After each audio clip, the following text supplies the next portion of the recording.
Ladies and gentlemen, it's kind of hard to believe that how humans as a species would allow themselves to invent machines that would overpower them in the long run. And as Mr. Claus, Professor Claus from Chairman World Economic Forum, while speaking about the fourth industrial revolution, said that in that era, in that category, we would want leadership to be more human in nature. We would need leaders who are emotionally intelligent, who are driven by empathy than ego. And there's a lot more that he would shed light. And the digital revolution needs a different, more human kind of a leadership. Ladies and gentlemen, to elaborate further on this, there couldn't have been a better person than the representative from IBM, Mr. Asif Akram, Vice President and Global Sales Executive. Please join me in welcoming Mr. Asif Akram on the stage. Thank you.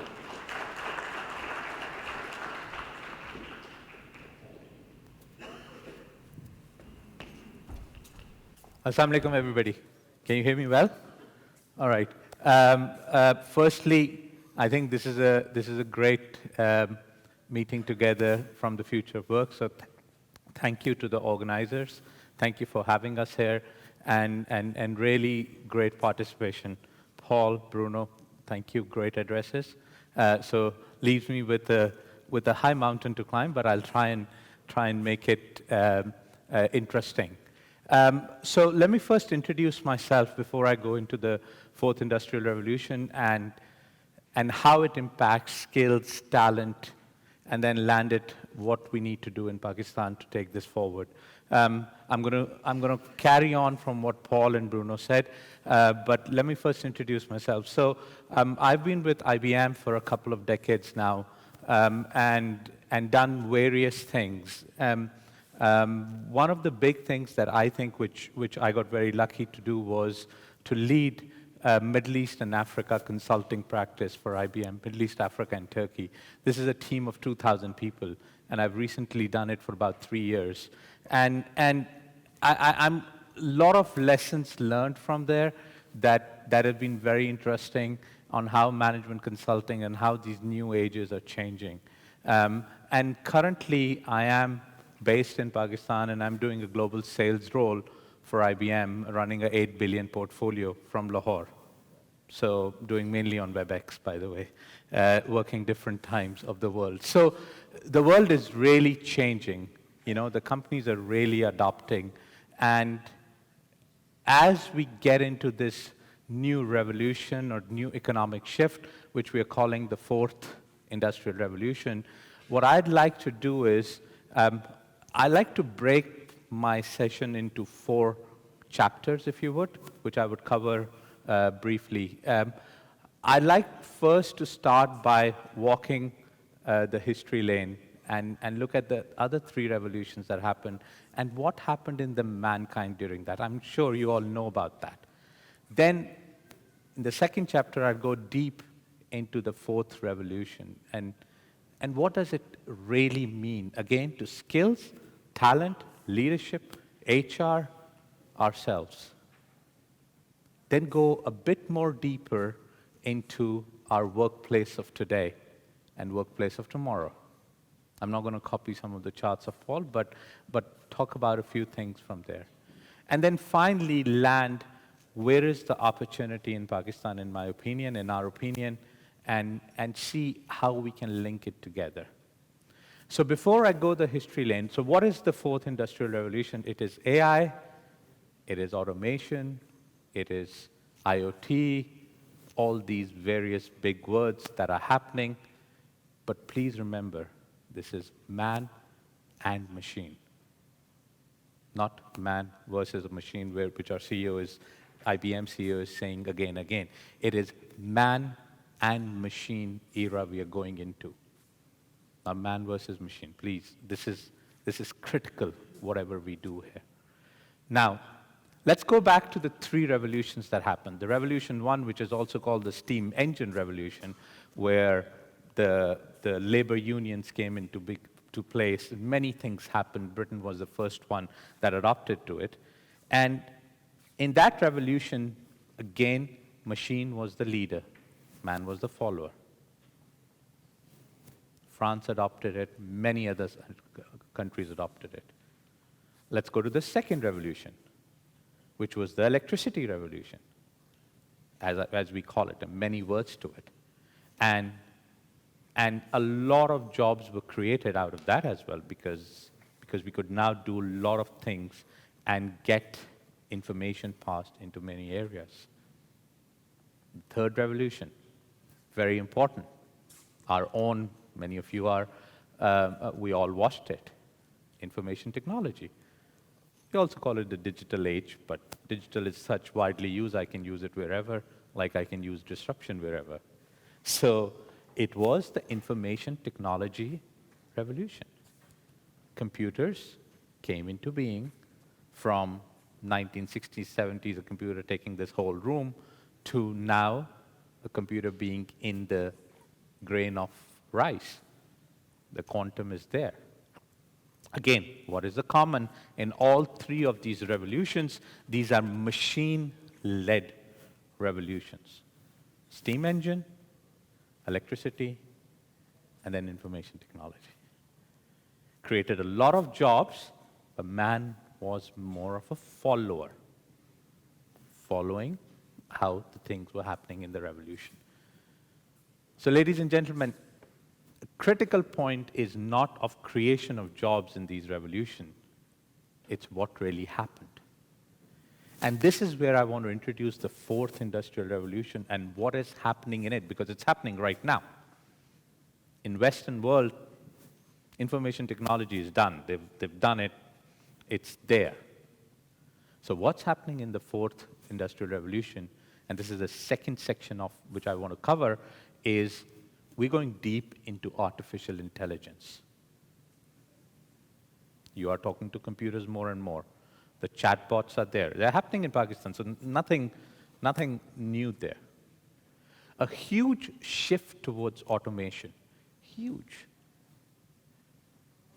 You showed a very good video, Paul. A huge shift of skills on social network, social media.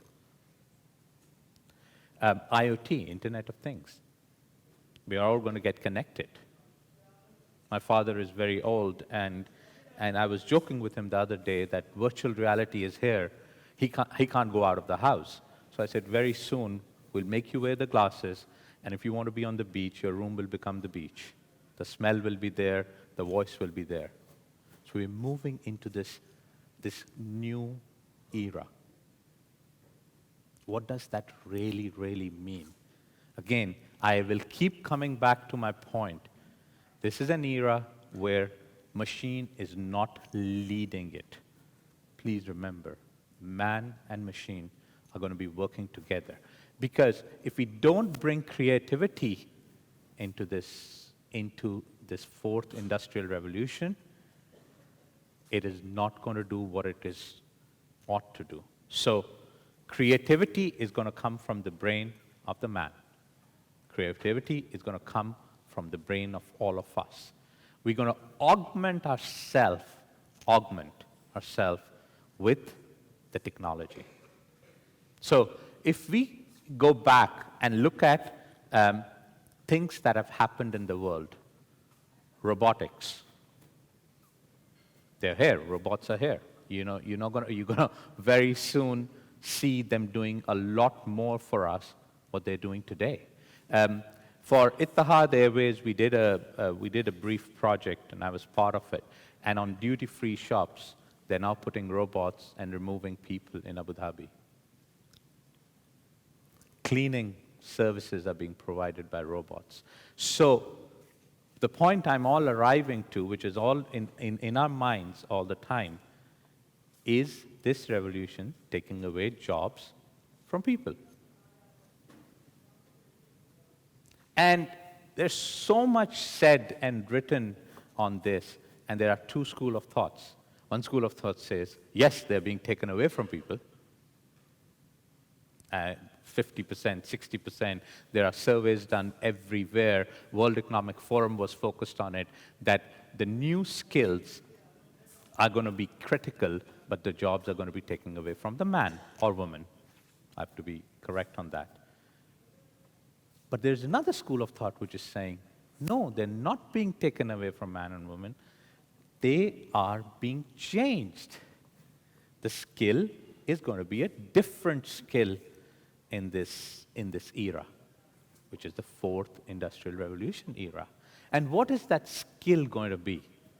Is a question that we, as this and a wider forums like this globally, are trying to answer. This time, the World Economic Forum was all around this discussion. Every discussion covered this topic. So let's start looking at the third component of my discussion, which is the skills. So I just told you what the first three revolutions were. These were mainly led by machine. Man was the follower. Then we covered the fourth industrial revolution, which is man and machine. And we are losing jobs in this fourth industrial revolution, and we've seen a lot of data around it. So let's look at the skill part of it. Okay? So what are the skills that you believe are going to get outdated here? Automobile industry. I don't know if you visited Toyota in recent days in some of the Western countries. You see a lot of robots working there. Man is missing. So those jobs were taken away. Just think about it. Huge impact on developing countries because of that. Because there were hundreds and thousands of humans that have jobs that are linked to these manufacturing industries. They're going to get taken away. That's one huge chunk of jobs going away. The second area is this whole automation. Look at banking. And I'm moving industry to industry because I want to cover a wider set of industry. Look at banking today. Banks are going towards automation more and more. The cycle of payment, there was an article I was reading that was being done by, 30 people, has now been moved over to a robot. Job gone. So, again, jobs moving away. Look at agriculture. Look at every industry around you. The risk is that the fourth industrial revolution is going to take the jobs away. So we need to get prepared for it. And as I said, there are two schools of thoughts here. One school of thought is jobs are going to go away. One school of thought is no, they're not going to go away. They're going to become different. And I'm from that school of thought. They're going to become different. They're going to really become different. And we all have to adopt to it. So let's, Paul touched on the workplace concept.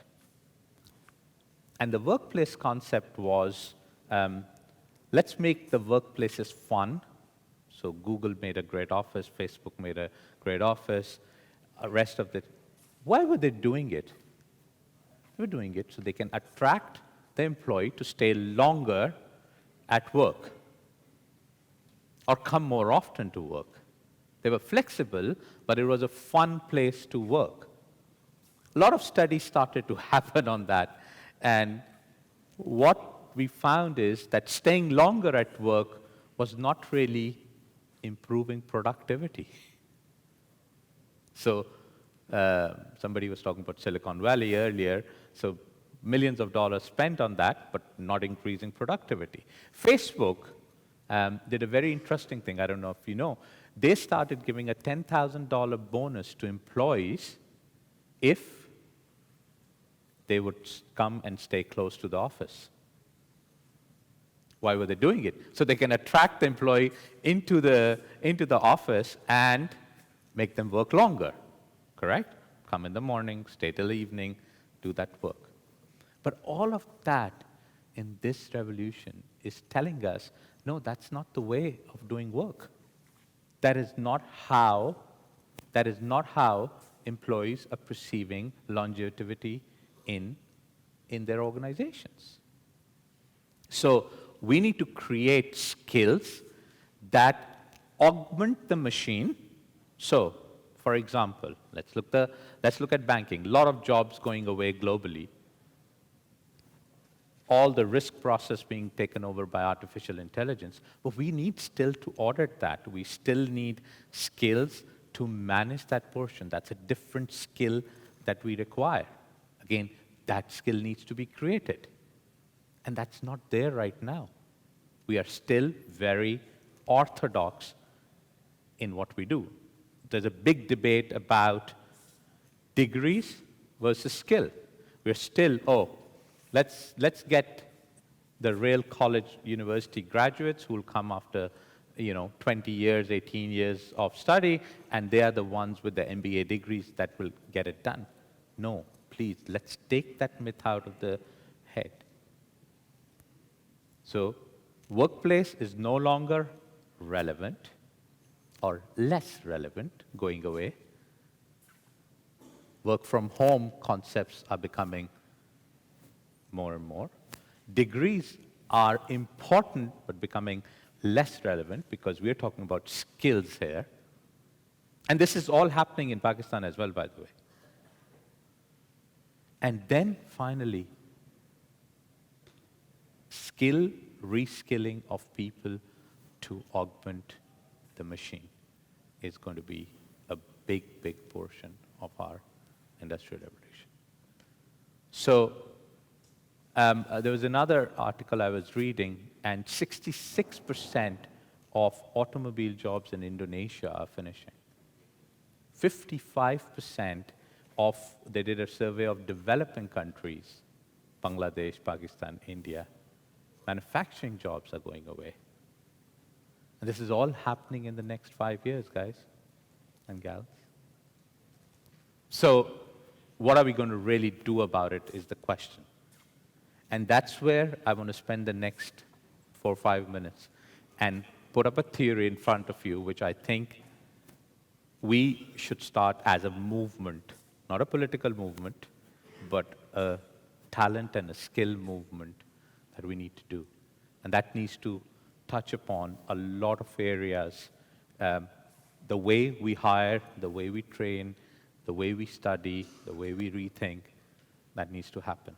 So let's now land all of this on how we're going to do this differently. And I have some ideas, and I'm sure all of you have some ideas. I mean, to bring them together. I'm going to make 4 key points here, which I believe are critical and I believe are very important for us in Pakistan to do. I don't know how many of you have heard about Pathway to Technology. It's a P-Tech school. I don't know if you've heard about that. These are new-collar jobs we are talking about. These are 300 companies around the world, including IBM, who are talking about Pathway to Technology. Let me just shed some light on that. So these are high school kids who are in grade 9, and they go into a different segue, a pathway of technology. And they study differently for the next 5 years. By the time they come out of year 14, they have adopted a technology skill, which doesn't necessarily need them to go to the universities.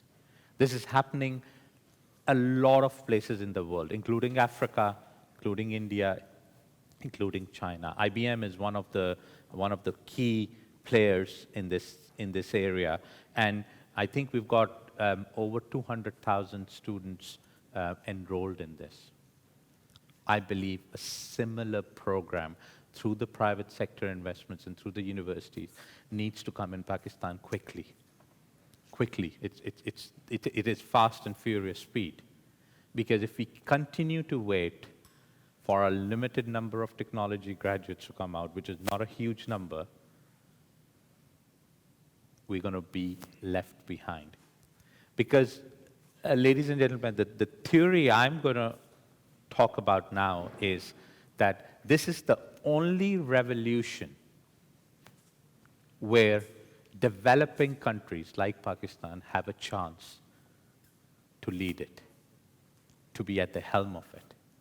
First 3 revolutions, we did not have a chance. They were all asset-based revolutions. We were the followers. Not enough money was there. Economies were not suiting this.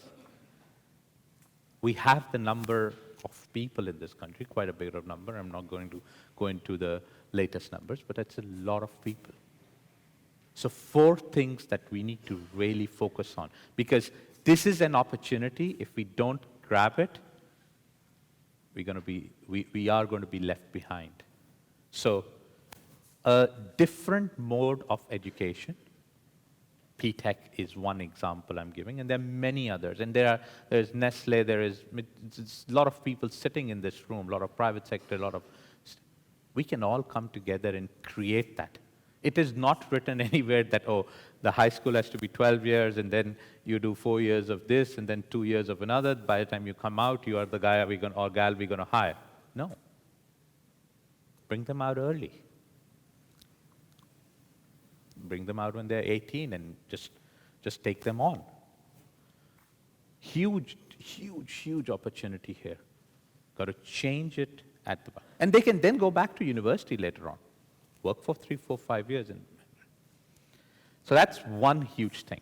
I'm going to remake this point which Paul made, which is learning for life. And we don't have that culture, unfortunately. Once we do, I did my MBA in the 90s, I think I was one of few, and then you're done. No more studies. We know everything. Now we are there, we know everything, I'm the manager, I know everything, do. We have to retrain ourselves continuously. I think companies need to make it a mandate, we have to make it a mandate of 2 to 4 hours of education every week. Every week, guys. I stand here and talk about blockchain for an hour without knowing blockchain because we kind of, mutter around it. But if you want to understand blockchain, go and study it. If you want to go and understand AI, cognitive, which IBM coined the word, cognitive, go and really study it. There are courses out there. I'll give you an example. IBM went on a path of creating these design studios. Many of you know these are design studios available to get the user experience right. We ended up getting 10,000 best designers from the world. It exists in Pakistan as well, by the way. And we're doing work with many enterprises. But how did that happen? We continuously reinvent ourselves in this new industrial revolution. Design studios did not exist 3 years ago. I don't know, I haven't seen one 3, 4 years ago where we were just talking about custom. I'm not talking about the CRM part of the world, I'm talking about really an experience, journeys, employee journeys, customer journeys. I'm really talking about that part of it. And now it's become a prevalent thing in the world. It is about retraining and investing back in ourselves. So the first part of getting graduates out earlier, it can be done. Second part of retraining, reskilling. The third concept, which is teaching. Again, this is all needs to go back to the basics. We need to bring really the curriculums back to address the fourth industrial revolution. We are not doing it. There are certain universities that are doing it, I understand that, and we've got artificial intelligence, we've got automation, all of these, but we're not doing it with the kids who are growing up with the Twitter and the Snapchats, and they're not learning that. My kids go into a curriculum called IB, International Berkeley. I can't, my 17-year-old and my 14-year-old, I can't teach them anymore. Because the way they are being taught is all practical, all based on case studies. They bring things to me which I did not even hear about. So I'm outskilled. Many of us are outskilled. We've got to go back and link our teaching in masses back to our children on AI, on automation, on IoT, on cognitive, on all these new things. Because they're there. Without you knowing, you're using it today. That's the third thing that we really need to do. And finally, we need to come up with an inventory of new job categories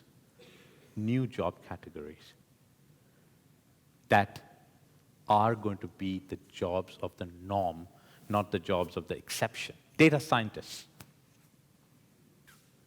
Again, I'm just giving an example.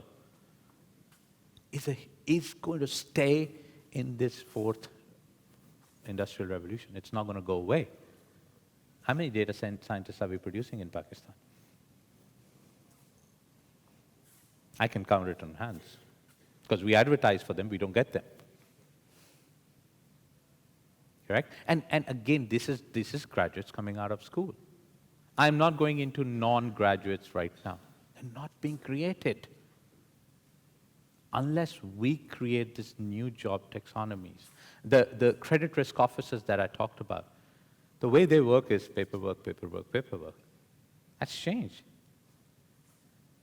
They got to use artificial intelligence. We got to change it from there. So if as a country, we want to be not just the assemblers or the followers in this revolution, where we have an opportunity, because it's a talent-based, skill-based revolution, man plus machine, not man versus machine or led by machine, we have an opportunity.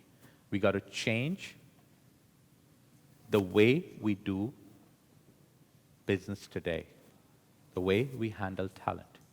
HR, and I had some points which Paul already made, and I'm going to not repeat them, has to get away from this policy book.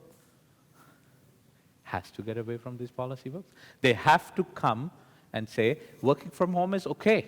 If I can run an $8 billion IBM portfolio sitting out of Lahore, doing most of my work on WebEx, why can't a developer be sitting wherever, or a data scientist be sitting wherever? They don't need to come and clock. Again, you have to create that culture. I know there's a gap, but we have to move to that path. So I'm going to conclude by saying this is a movement, not a political one, but a movement of change that we as this group, and thank you for this forum again, have to start. We as IBM want to be part of it. I'm sure other companies out here will be part of it, where we seek this talent to be different. So just to recap, this is a man plus machine, and I've said this 100 times, and I'm going to say this 100 times. This is an opportunity for developing countries like us. India is already on board with it. China is already on board with it. Countries like us, Indonesia, Philippines, we can go around Egypt to be part of it. Nothing will stop us because this is free. This is based on talent. And if we don't take actions, which we have started to, we're slow in that, and it has to be private sector led, not wait for government to do a lot of things, government to support, we're going to be left behind. And I don't think any one of us wants to do this right now. Thank you very much.